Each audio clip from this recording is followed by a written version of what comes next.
yamegawanyika kwenye magrupu tofauti tofauti. Kuna magonjwa yale ya kibiolojia, kwa mfano mtu anaweza kang'atwa na mbu, baada ya muda anapata ugonjwa wa malaria. Lakini kuna magonjwa ambayo yanasababishwa na nguvu ya giza, ambayo aidha wachawi au waganga wanaweza wakayasababisha. Unakuta mtu anapata ugonjwa, unampeleka hospitali. Unapompeleka hospitali unaambiwa ugonjwa haumo ndani yake. Unajiuliza kwa sababu gani ugonjwa haumo ndani yake na mtu huyo anaumwa? Ni kwa sababu magonjwa yamegawanyika kwenye sehemu tofauti tofauti. Kwa mfano, ukisoma kwenye kitabu kile cha Yohana 1 na mstari wa 14, Biblia inazungumza, inasema kwamba naye neno alifanyika mwili akakaa kwetu, nasi tukauona utukufu wake kama mwana wa pekee atokaye kwa baba na mama, aliyejaa neema na kweli. Ukiangalia hiki kitabu kinazungumzia kwa habari ya kwenye ulimwengu wa roho. Ukiangalia inazungumzia, inasema kwamba naye neno akaja kwetu akavaa mwili. Ina maana kwamba wachawi huwa wana uwezo wa kukaa kwenye madhabahu zao, wanatamka mabaya juu ya mtu fulani. Aidha wanatamka mtu huyu asifanikiwe, aidha wanatamka mtu huyu awe mgonjwa. Unashangaa baada ya muda, unashangaa yale yaliyotamkwa kwenye ulimwengu wa roho yanaonekana, kwa sababu Biblia inasema kwamba uzima na mauti vi katika uweza wa ulimi wetu. Ina maana kwamba maneno yanayotamkwa yana asilimia kubwa sana ya kufanya jambo kwenye ulimwengu wa roho. Hata hii ni sheria ambayo ipo kabisa, ni sheria ya kiroho, ni sheria ya kiroho, kwa sababu Biblia inazungumza, inasema kwamba kwa maana kushindana kwetu sisi si juu ya damu na nyama, bali ni juu ya falme na mamlaka na juu ya wakuu wa giza hili. Tunaangalia kwenye ulimwengu wa roho, kushindana kwetu sisi huwa si juu ya damu na nyama. Yani ina maana kwamba ni ile damu na nyama. Kwa mfano, unachukua bunduki unampiga mtu risasi, hayo ni mashindano ya damu na nyama. Kwa mfano, unachukua labda jembe au lungu unampiga mtu. Lakini mashindano yetu sisi yapo kwenye ulimwengu wa roho, ambayo unatamka kwa kinywa chako, unatamka kwamba Mungu ninaomba unibariki. Unashangaa baada ya muda unapata baraka. Unatamka Mungu ninaomba uzima, baada ya muda unapata uzima. Kwa sababu kinywa huwa kina nguvu kwenye ulimwengu wa roho.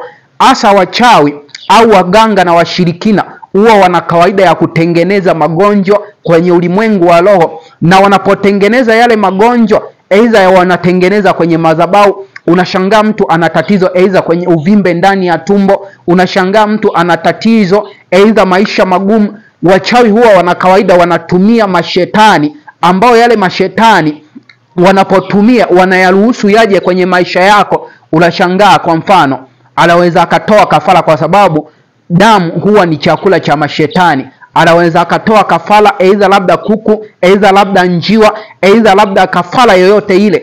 Anapotoa ile kafara, anafunga mkataba na yale mashetani ili akufunge wewe.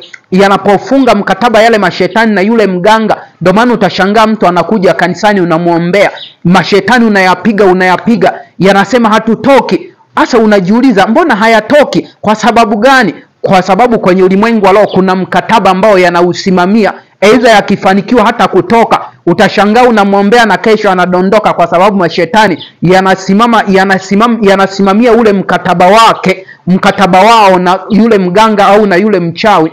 Kwa hiyo tunajifunza jambo moja, kwamba magonjwa yoyote au changamoto yoyote anayopitia mtu, asilimia kubwa huwa zinaanzia kwenye ulimwengu wa roho. Na ulimwengu wa roho ni ulimwengu mama ambao unatengeneza matukio, kwa sababu ulimwengu wa roho kuna watu wamegawanyika kwenye magrupu kama matatu.